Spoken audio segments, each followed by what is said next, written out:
I genuinely believe that the thing that I'm most passionate about is for people and women, and especially Latinas, to self actualize and to get a level of fulfillment and happiness that nobody in our lineage has ever felt.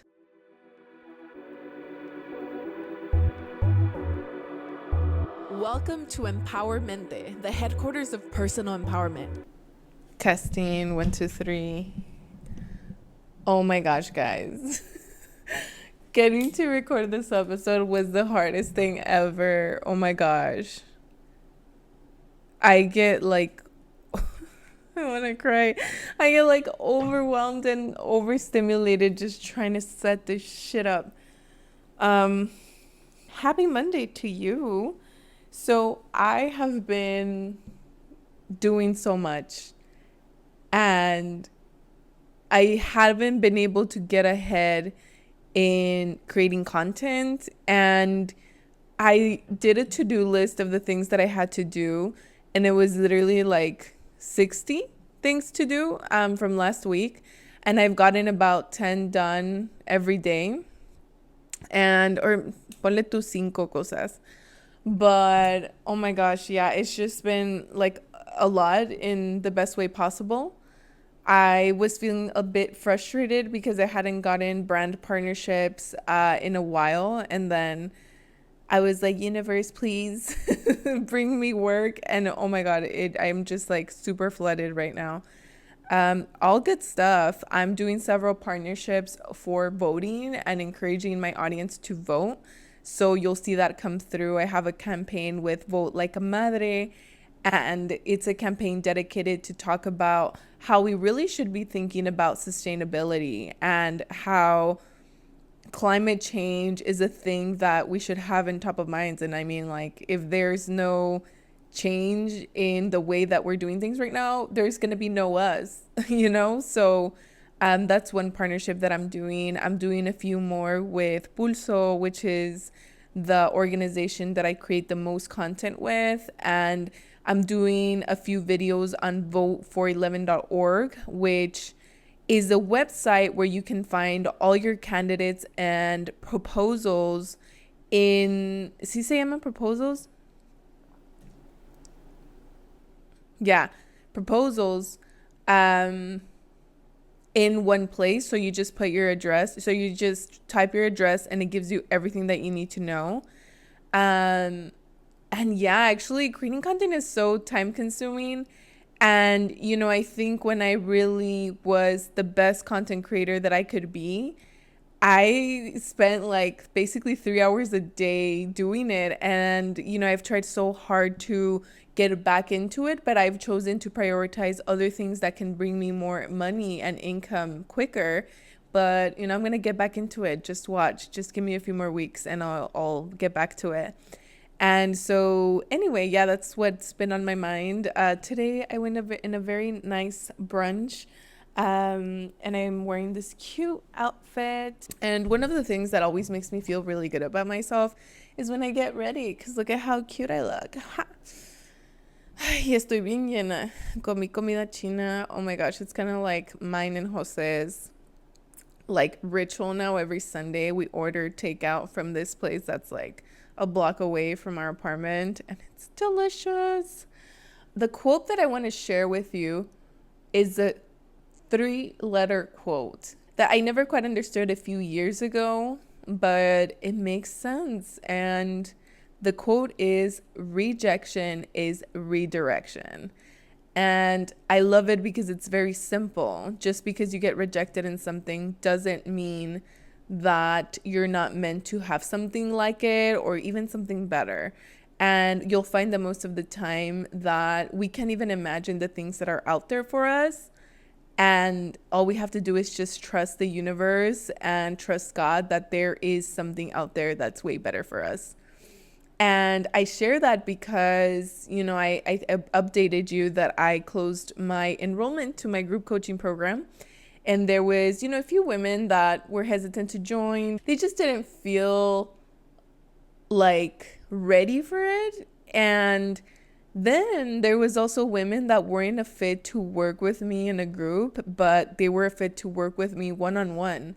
So at the moment, I felt like, oh, this sucks. They're not, a fit for the program, but they were actually a great fit to work with me one-on-one. And so really excited about that. I'm opening up 4 spots for women to work with me on one-on-one coaching. And it's basically an experience where you get 3 calls a month with me to work on your goals and to have the opportunity to have the biggest access you can have for me. So you would have 3 calls a month plus Slack support. And the things that I would love to support women on are self-discovery, finding your authentic self. And I love to work with women who, despite all their successes, feel like they're not living in alignment. They're not living and doing the things that actually bring fulfillment. And there's a lot of healing, self-discovery, and transformation that happens in the process to realign yourself to the path that you're meant to be on. And I like to work on different things, identity development, and making sure that we are doing the actions that are aligned with you beyond the cultural and family expectations. Success redefinition. I think a thing that I struggled with a lot is like understanding what success meant to me, and that changing a career from engineering was not going to be something that made me a loser. Mindset reprogramming, I think a lot of the times this made me feel frustrated and have very bad mental health for many other reasons, but my career was definitely a huge reason why I felt really low. And so I think my favorite thing is to cultivate a mindset that's going to help you just live a happier life overall. And holistic growth, just balancing the personal aspirations with the professional, because sometimes as women, we're told that we have to give up a part to be able to have the other one. And I really don't believe that is true. And so now that I shared that with you, I want to share today's topic, which is the upper happiness limit. And I did a whole series on this on TikTok and Instagram. And by whole series, I mean like 4 or 5 videos. And I really wanted to dive deep into this. And before I get into it, I just want to share that next week we're going to have an amazing guest. Her name is Gabriela Cervantes. She's become such a good friend of mine. We've worked together in several initiatives. And she's also first generation Latina who studied and was a social worker for several years and is now switching her career to be an artist, a singer. And she's multi-passionate. She owns a cafe. She became a mom of 19 years old, and she has just a person with so much wisdom and love and compassion. And I'm just so excited to chat with her and that you're able to hear that. And another episode that I want to do is about politics and, how my mental health advocacy pretty much got me into politics, which I was a person that did pay attention to politics, but didn't consider myself very informed on it. And so that's another episode that you'll see coming soon. So let's go to the upper happiness limit. So the first time that I heard about it was by a spiritual content creator, and her name is Haley Huffman Smith. And if you know me, you know that I absolutely adore her. All her content is about spirituality and different things that she's learning as she's navigating. She's also a coach, and her favorite methodology to regulate her nervous system is EFT, Emotional Freedom Technique. This concept of upper happiness limit was created by Gay Hendricks, a psychologist, in the book The Big Leap. And, I'm a big believer in reprogramming your subconscious mind, because from what I researched, the subconscious mind processes 20 million bits per second, whereas the conscious mind processes at a rate of 40-50 bits per second. This means that the subconscious mind is roughly 500 times faster and more efficient in terms of information processing. There are studies that suggest that 95% of our behavior is governed by our subconscious mind. And that means that we pretty much act on autopilot based on our subconscious programming rather than making conscious decision making. And this is really important because most of this subconscious programming is formulated from the ages 0 to 7, which we virtually had zero control over. So it's interesting how every day we still live our lives according to beliefs that we didn't even consent to have. And so I want to talk about this today because I had a conversation with a friend today. Her name is Zoraida, and we went on a birthday brunch, as I mentioned. And they were all women who were single, and they were curious to know, how did I meet my partner, Jose, and like the story behind it. And so I got into it, and as I was talking about it, I was saying that a big reason why I'm able to be with him is because of all the inner work that I did. It doesn't come easy. It's something that I've had to learn to do. And it's not like it's a hard relationship. It's more of accepting the love and happiness that came with being a person like him. And so I briefly mentioned the upper happiness limit, which is the concept that there is a baseline to the amount of happiness and love and comfort and all these things that you can feel. A baseline that feels normal to you.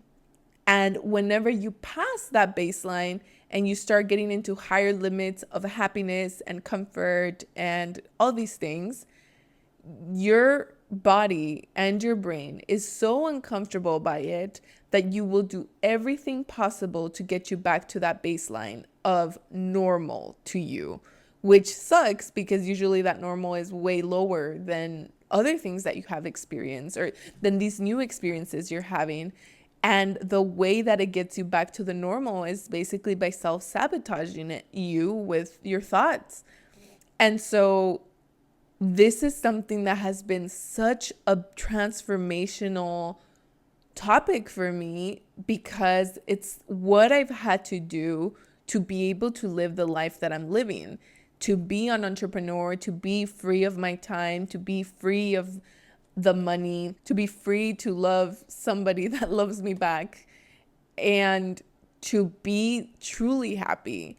And I didn't think I was going to get this deep, but let's fucking do it. I don't think I've ever been as happy as I am now that I'm 28 years old. Like, I literally don't think I've ever had a time that I'm happier than now. I didn't think it was possible to be this happy a few years ago, which makes me so excited because if this is what I feel in my 20s, I can't imagine what I'm going to be able to build in the next decades. And, you know, I get really emotional because I wasn't happy earlier in my 20s, but I didn't know that I wasn't happy. That's why I think this topic is so important to talk about, because I genuinely believe that the thing that I'm most passionate about is for people and women, and especially Latinas, to self-actualize and to get a level of fulfillment and happiness that nobody in our lineage has ever felt. Let me give you an example.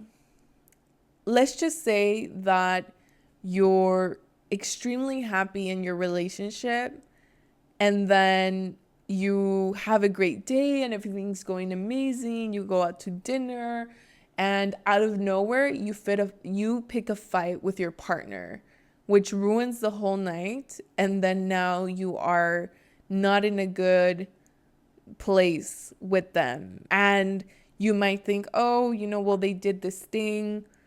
But if you really dig deep, you know that you were kind of picking at that fight. Or when you reach this important milestone, like graduating or getting the job that you want. And once you achieve this lifelong goal, you instantly start thinking, what is next? What am I going to go after next? Like, and not being able to be in the present moment to enjoy it. There are 1,000 examples, but basically the common theme is that once you start feeling stable and happy and comfortable, something happens that doesn't allow you to feel that happiness. It's not something that you do consciously. So it's something that you really have to sit back, reflect, and think about. Because you might argue, well, I was doing really well, I was really happy, but then this happened and it ruined how I felt. If you really think about it, what sets the tone of your ability to be happy is your parents or whoever raised you. So think about it for a second. How happy are your parents and how happy was the family that raised you?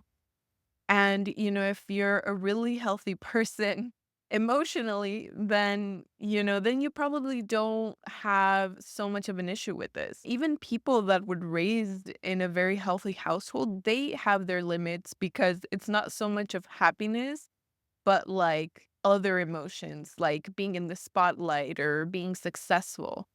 The way that you grew up set up the baseline of how happy you can be in your adult life.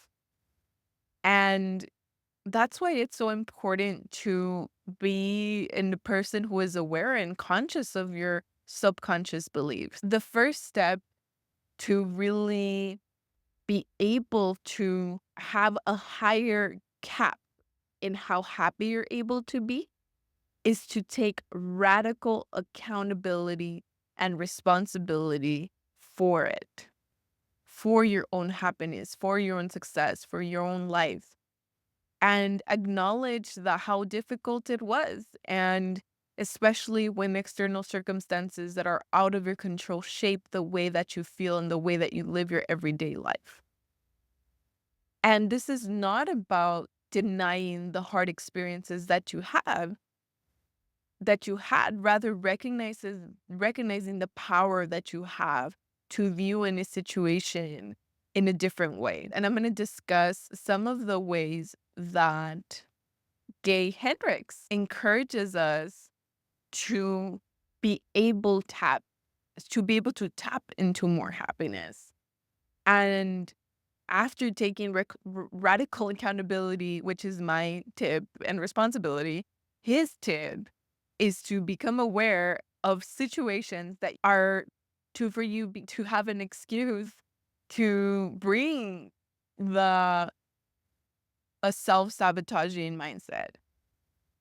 Like, let's just say that you're gonna graduate soon, or you're gonna like start your new dream job, or you're gonna go, or your things are going really well with the person you're dating. All of these things, or maybe perhaps things that you've never had before that are good. All of these things are an entry for you to trigger that discomfort and want to have emotions to bring you down to that level of baseline. That's what he says. The first step, the second step for you to be able to have a higher happiness limit is to become aware of all the situations that are potentially going to make you create emotions to bring you back to that baseline, which means situations that you're going to be very happy in. And that awareness of that is 50% of it. Because once you become aware, like, oh, this is actually something I've never felt before, and I do have a tendency to feel emotions that are not great, and basically using them as an excuse to not feel the happiness that I actually feel is already half of it. So according to Gay Hendricks, to increase your upper happiness limit, or the happiness that you're available to feel, you can first identify and challenge your self-limiting beliefs, actively embrace your zone of genius, which I will get into in just a bit. Practice mindfulness to become aware of your self-sabotaging behaviors, Actively seek out positive experiences and consciously choose to let yourself receive more abundance and success in life, especially by recognizing when you unconsciously sabotage your own happiness and actively work to shift your mindset towards more positive experiences. And so let's get into it. First, we need to pay attention to our patterns. And we need to understand where we undermine our own success or happiness where things are going well. And I think this goes hand in hand with self-love, self-worth, having the ability to take up space and feeling confident. Like, are there areas where you undermine your own success and happiness when things are going well, like criticizing yourself, worrying excessively, or making excuses? So that's the first thing. The second thing is to identify your zone of genius. So discover the activities that bring you the most joy and where you naturally excel, and focus on doing more of those things. And I couldn't relate more to this because I feel like that's what led to have the life that I have now, just slowly tapping into the things that made me happy, like dancing, traveling, having a sweet little love of mine like Canelito, and just having experiences that gave me so much love and happiness that it was so easy to recognize when I wasn't in that energy. The next one is to challenge your limiting beliefs. So question the negative thoughts and beliefs that you hold you back from experiencing greater happiness, and replace them with empowering affirmations. And I feel like this one is probably the hardest to do because most of the time we don't even realize that we're self-sabotaging or having negative thoughts if that's all we're used to. So meditation and journaling are really going to help you with this. Therapy also really helps with this. But the biggest thing that helped me with this is coaching, getting a person to coach you and just be able to open up the blind spots that you have right now. The next thing is to practice gratitude. So actively appreciate the good things in your life to create a mindset of abundance. And one of the last ones is to embrace discomfort, being willing to step outside what usually feels comfortable to you and allow yourself to experience more of the positive, which seems crazy and counterintuitive, but it's so true. A lot of people are afraid to be happy, and that is bonkers. So yeah, that's all the things that he suggests. And I think a really big takeaway for all of this is, through the discomfort, you need to breathe, take really deep breaths. So basically become aware of it. And once you're experiencing something where you're close to your upper happiness limit, you need to breathe really thoroughly to get that air on your brain, in your heart, and all over your body so that you're able to feel more relaxed and chill and dalai as you experience this happiness. And it's the same as when you stretch. When you allow yourself to stretch, you're basically allowing blood flow to run through those muscles, and the more blood flow runs through it, the warmer you're gonna be, the less like you are to get injured, and the more comfortable overall in your body you're gonna be. Exactly the same thing is the way that it's gonna work. If you're interested in one-on-one coaching with me, I have added a link to the description to learn a little bit more about it and schedule a call with me if you are interested. And I think that's it for today's topic. I really hope that you enjoyed it. I'm kind of in the middle of, I don't want to say rebranding, but really establishing the topics that I want to move forward and talking about, because I feel like I have a crisis, not a crisis, but I have strong feelings every 3-4 months or so about different things. So I just want to make sure that whatever I'm talking about is going to fall under the bucket that I have for myself. And I really anticipate to focus a little bit more on YouTube and really on this long form content. I know this is not the best that I can deliver. I am happy that I'm bringing these topics to life and with my consistency, but I promise you it's going to get even better. So I'm so grateful that you're here and following my journey so far. We're almost at 10 episodes. And if you like this episode, please like it. Please subscribe. Please leave me a thumbs up. Please leave me a 5-star review. That's what's going to help me,